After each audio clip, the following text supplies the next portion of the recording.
anyalo kwano gi mang'eny akian mago tin kuom jo Kenya Dhi mbele gi kwano gi kamano nikech pod adhi winjo bilion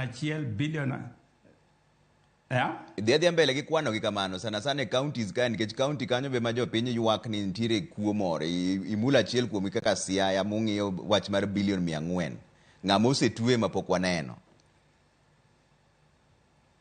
Ingen kwase kes ka kes nyaka watim investigation mondo mi wanyisi kamano en tiende ni wasetimo investigation wasenono wachno mwayudo ni nitie adiera pesa ma osekwal e sirkal mar kaonti koro wachno watero mbele to kwasetere mbele Director of Public Prosecution ema bro tere e court omiyo ibro neno ka jogi imako nyochi neno kaka wacho mar Ronald Ngala Utali College awacho nyochu neno komak jatelo manyocha ne en minister Najib Balala donge nyocha uneno komake mano kes manyocha watero e dwe mar 9 ka Siaya County Government ubro neno kimako ji kendo ibro tero gi mbele in fact kama wantie sani Siaya omedre chopo bilion 1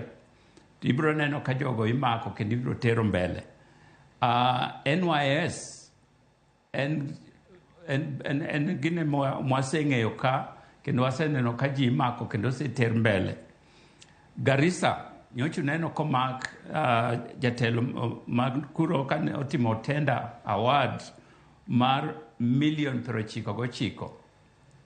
Turkana irregular tender award milion 100 ma bende nosemak jogo kendo ter mbele. Achiel kendo machielo Kitui County COVID-19 milion 420. Kaka wacho ni magi gin cases 43 mwasetiyo kendo wasetieko kendo waoro ni prosecutor mondo tere court.